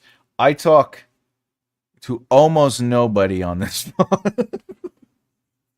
If I look at my texts, it's all like, CVS updated your points. Had a tent in the backyard, 1,000, 2,500 buffet, 600 dress, photography, 800, DJ, 500. Jesus, it's expensive. But when the booze ran out, they all go, "Hey, Afghani, we just started the video. You got here just in time. We've been doing it for 90 minutes. You missed the whole day. You missed the whole day. Had a good time."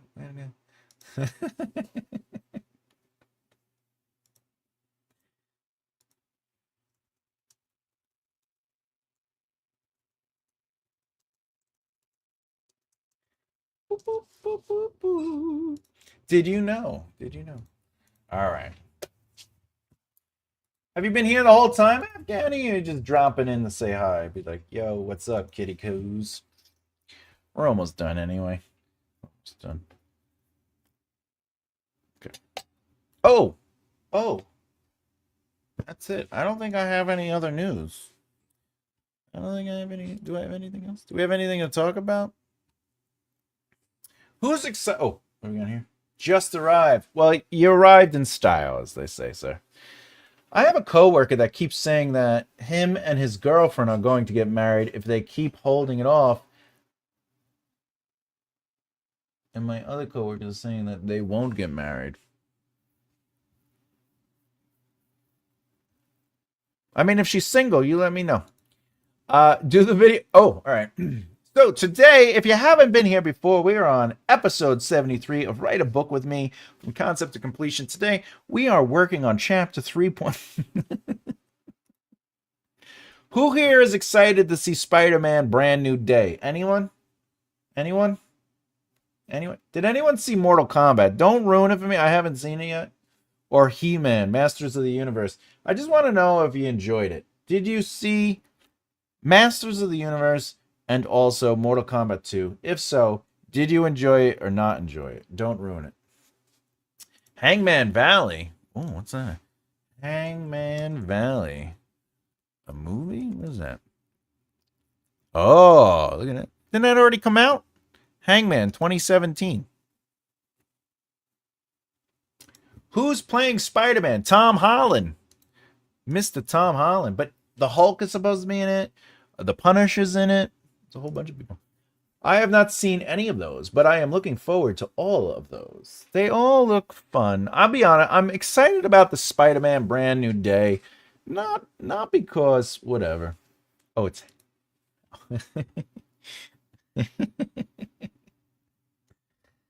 Masters I thought was okay. I didn't go with high expectations. My only problem with Masters is I think it's going to be one of those He-Man, and tell me if I'm wrong on this. Did they play He-Man off as like a dummy? And then like not She-Ra, but the other girl. What is it? The why can't I remember her name? Is it Leia? No. What am I thinking? Teela. All right, so this is my feeling. I feel like He-Man / Adam is going to be played off like he's a dummy, and then Teela is going to basically be the smart one, and like always basically stop, like you're an idiot or whatever, and then like they fall in love. That's what I feel like is going to happen in Masters of the Universe. But also, that's my prediction. What do we got here? I'll have to go see it. Haven't been to the movies and theaters. Oh, you haven't? Masters, I thought. Wait, you saw Masters of the Universe? I don't know. They've been together for 3 years. 3 years! But my coworker's girlfriend also said that they keep putting their wedding off because she has doctor appointments all the time. She's probably like me. Tons of gas. I didn't even know any of those are coming out. They made me lose interest in movies. Well, that's fair. That's fair. That's very fair. But whatchamacallit? Monica, what's her name? Monica. Oh, Morina? Morina? How do you say it? Morina. Morina Baccarin? She's in it. She's in that movie. Kristen Wiig is in that movie? Oh, she's the voice. Look at all these people. I mean, Fisto's in it. That should be fun. Can't remember too long ago. Oh, Masters of the Universe just came out, didn't it? Or, I don't know. That's my theory, though. Ram Man. You can't go wrong with Ram Man. Trapjaw. King Radar. Oh, they're bringing everybody into this. Queen Marlena. Interesting. I'm not talking about Masters of the Universe 1987. I'm talking about Masters of the Universe 2026, the one that's just coming out. Masters of the Universe. That you're talking about the one with Dolph Lundgren. That movie was terrible. That movie was so bad. As soon as I saw the previews for that, I'm like, I bet you it takes place on Earth. And then it did. I was like, why? It's Masters of the Universe taking place on Earth. I was very upset with it. And then the new one apparently starts on Earth. So I'm a little kind of disturbed by that as well. But whatever. Is that like a continuation of one they made a few... No. This is supposed to be a brand new one. The, what was it called? He-Man, Kevin Smith. Master of the Universe Revelations. That cartoon, they kill He-Man off in the beginning. And then it's all about, what's a face? Mark Hamill plays Skeletor. That's actually cool. Anyway, they kill He-Man, and then they bring him back, and he's like a hulking dummy.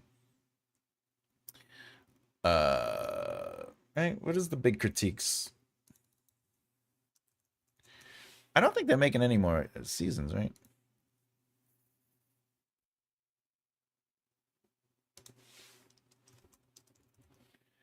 It says here there was a massive divide among the fan base due to early character deaths. That's the He-Man. There was a bait and switch. Yeah, this is so in the cartoon, He-Man was killed off and Teela became the main character. So there was a bait and switch in the marketing. And I feel like that's what they're going to do with the movie version. They're going to make He-Man come off as like an idiot, and then Teela's like, just make it Teela's movie, because then she's the protagonist, right?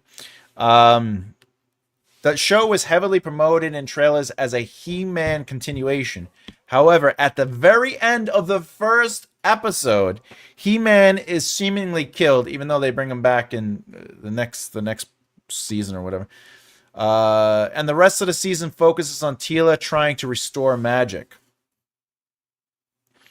Character alterations. Fans were well, I don't really care about that much. Tones and violence. The show featured higher stakes, graphic violence.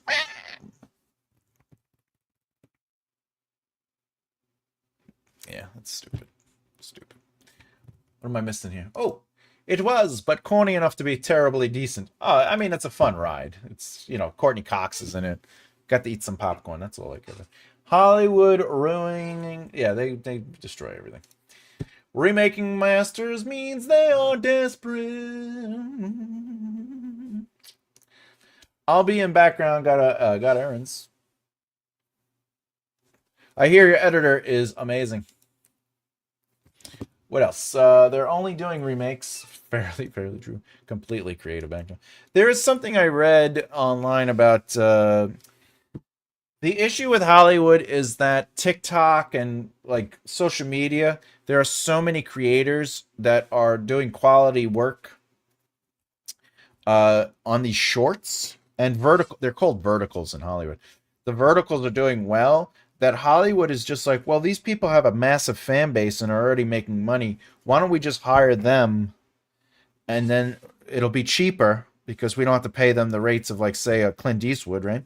And then they'll just make the thing and whatever. So it's harder for writers to come out and get paid what they want to get paid because they're just going to these vertical peoples. Let me look up the thing. Hollywood. So the big issue right now, streaming is killing Hollywood because of the rates and fees, and seasons aren't making it past season 1 because, there's no revenue stream for streaming other than subscription based, right? So in regular television, like ABC, NBC, you have ads. In streaming, it's just subscribers.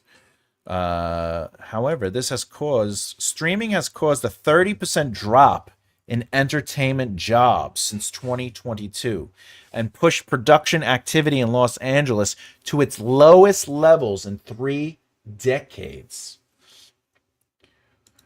Well, the argument is this, Afghani, because the high-end writers and creators, producers, and directors aren't being sought after because they're going to the lower end they're going to newer writers and people that are just, on social media, that we're not getting quality people because the streaming networks don't want to pay for the quality.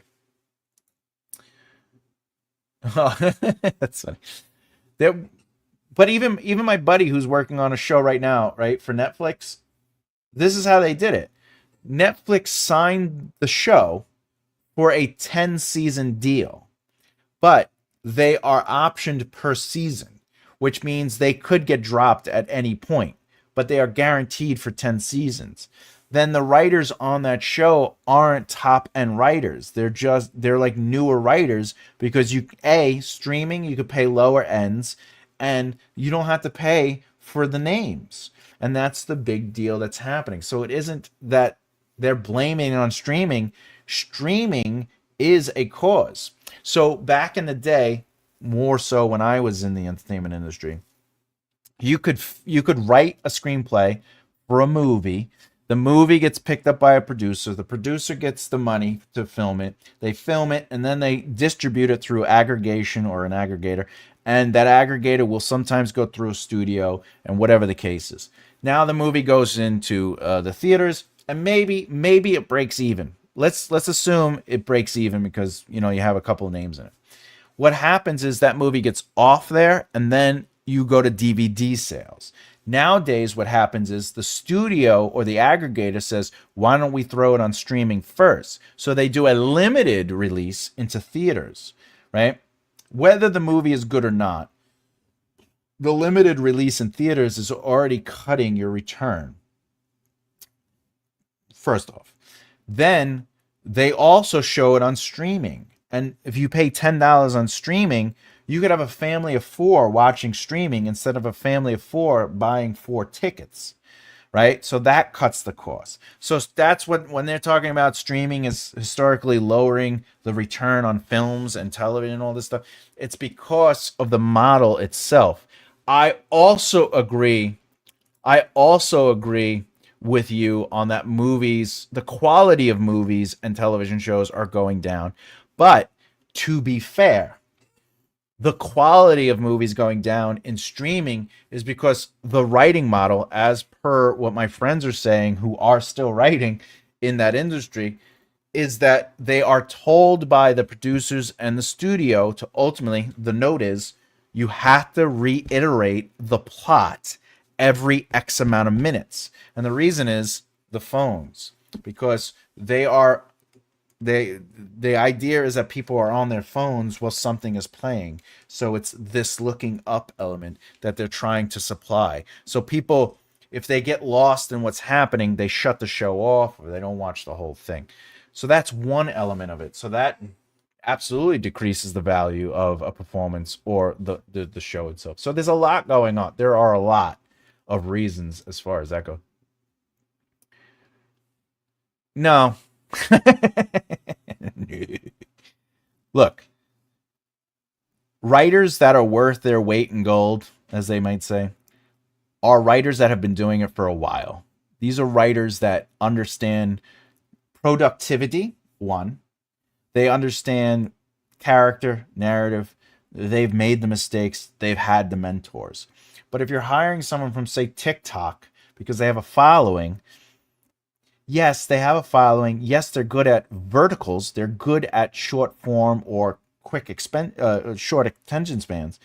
But as far as being at the level of, say, a seasoned writer or even a cleaner, like somebody who comes in and punches something up, like that's difficult to find. Correct. The people who are on the phone during the movies is because the movie sucks. I do that too. Yeah, well, that again, I agree. When the movie is good, I put the phone away. I, but the quality of film is also because the budgets are so much lower, and also here's the thing. Let's say I'm a top writer, and a streaming show is 8 to 10 episodes, right? If you're lucky, I'm not going to be able to survive on that. So I have to get that job done quickly, right? And try to get the next job. Otherwise, I can't pay my bills. Whereas back in the day, you got 13 to 22 episodes. So if you were on a show, you were taken care of for 6 months to 9 months.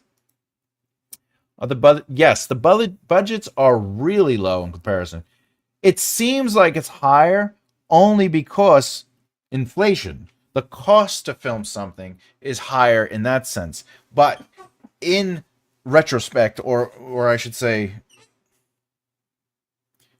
the budgets aren't as high as you think they are in the sense. Ring of Power comes to mind. Well, Ring of Power has a high budget because they want a high quality, but that doesn't mean the writers are, like, for example, are the writers of what is it? Rings of Power.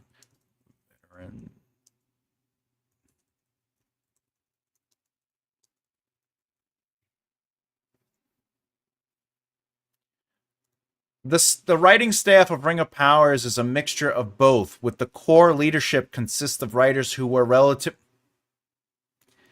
The core leadership consists of writers who were relatively newcomers to major screen credits before the series, while the larger writer rooms is filled with veteran television scribes to clean it up. So the newer, okay, so this is the big. A showrunner gets paid a good chunk of money, right? But if you're the showrunners, they have two of them, by the way, are relatively new. So that's a big deal. That changes the whole dynamic. However, the writer room is filled with. They only have four writers.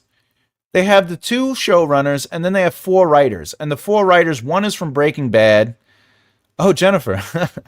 Jennifer's on that show. Sopranos, Stranger Things, and Toy Story 4. First of all, one of those writers definitely shouldn't be on there. Toy Story 4. But that's a small writing staff. Anyway, my point still stands. The showrunners who deal with the direction of plot and the overall lapping of the seasons and everything else, they are relatively new, and that's a bad thing.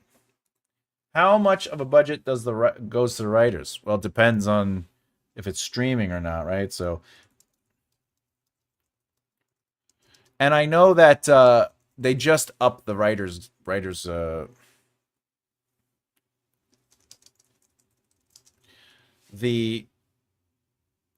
So according to this, for streaming, specifically for streaming, only 2 to 3% of the budget goes to writers, which means they're most likely not getting top level writers all the time.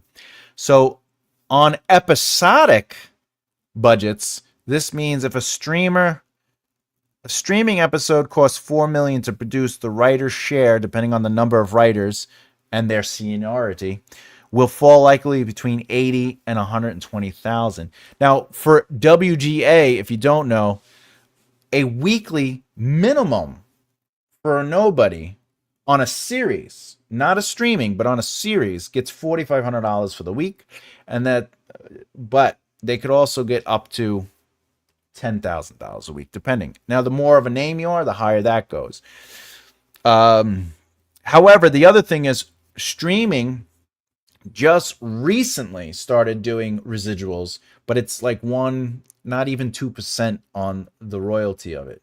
So that's going to hit hard. So the budgets aren't as good as you think. Can't they spare another 20K? Maybe. You never know. I can't believe someone got paid $80K for writing an episode of Rings of Power. I mean, let's see. Rings of Power. How much did the writers get for writing Rings of Power? You could probably look this up on the guild, but it's not publicly disclosed. However, the first season cost nearly $465 million. Jesus Christ! Oh my God! It says here that they got $8,000 per week.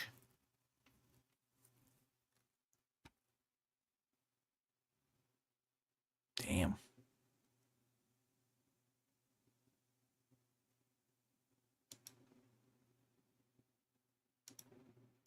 That's crazy. It's crazy. They should probably sue to get them. You can't. There's the contracts. In my opinion, the use of good writers has been lost with the advance of CGI. I mean, yeah, they do say there is a rule in the film industry. It's like lower budgets create creativity, right? They force creativity. So even the first Deadpool ended up benefiting from a lower budget.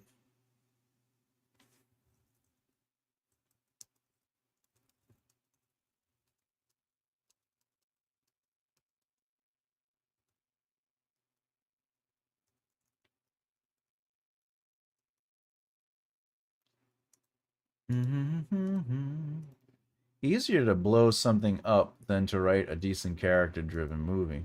I mean, yeah.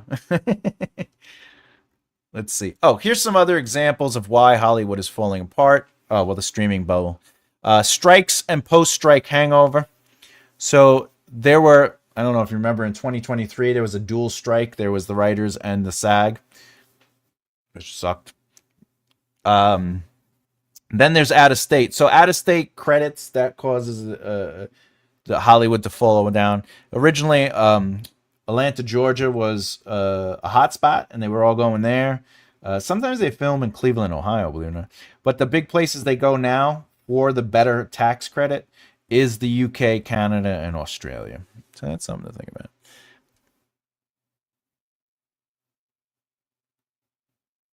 The consolidation and the rise of big tech is actually a huge cause of Hollywood's fall.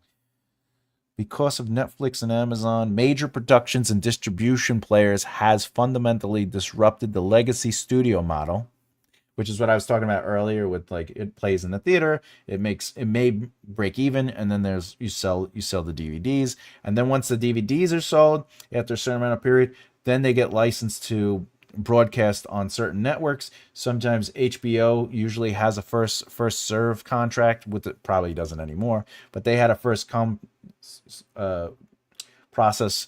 Actually, what's funny is Blockbuster had one of the best first serve contracts where before anything even goes to HBO or Stars or Cinemax, it always went to Blockbuster first. But obviously, that doesn't matter. Okay. It's why I watch all the old movies with Spencer Tracy, Catherine Hepburn. I'm Catherine Hepburn. You can't go wrong with old movies. Old movies are really fun. How much would charge for a writing a show? Well, he actually gets what's known as a licensing fee. So it's different. So you're a writer. If somebody came to you for your book to turn it into a movie or a show, you would actually get a licensing fee. And licensing fees are much different than what you're talking about. However, let me look up this crazy fact. I just want to make sure I got the number right. How much did the guy get for the idea of Terminator 3? It's supposed to be like $10 million, and it's just an idea. Oh, $5.2 million. So there's a guy. Oh no, no, this it's not. It's definitely 10 million. Uh how much did the person get for story by Terminator 3? It's supposed to be 10 million. It's 10 million. The guy who came up with the story idea for Terminator 3, he didn't even write the story. He just came up with the concept. He got $10 million for the concept. So there's a difference between writing it and then like that's why when I was doing more screenwriting stuff and more producing stuff, the studios always said the best approach are treatments. So even in like right now, uh, one of my buddies, Ken Achety, you probably see me share his stuff once in a while. He's the storyteller. He's the story merchant. He's even talking about it now, and he's quite old, and he's been in the industry for a long time. And one of the big things he's talking about is true, is studios are actually looking for screenplays to turn into novels, to sell the novels, to build a audience for the novel, and then license the novel rights to create the movie. So if you're writing something, they say to write the book first. However, if you're going to just pitch stuff, you could do this with literary agents too, for nonfiction. But you can pitch treatments, like story ideas, and the treatment has to be full enough. But you could take treatments and pitch those, and you could be paid for the treatment idea. Or in some cases, get hired to do a development deal. There was like a who got $1 million.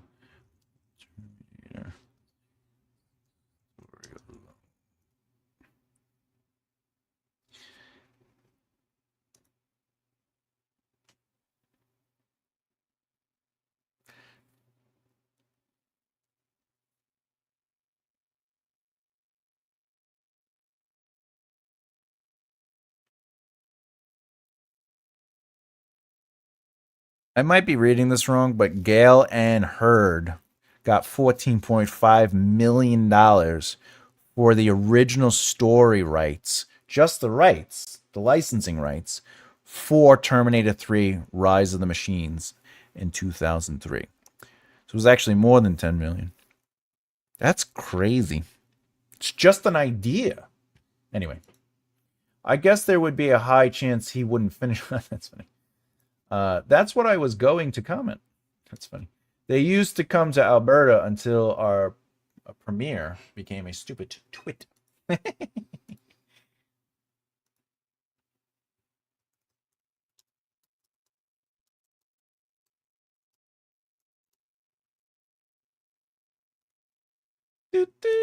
Anyway, the industry is a very funny place, but a lot of authors are trying to write their book, get an agent, get published, and be like, woohoo, right?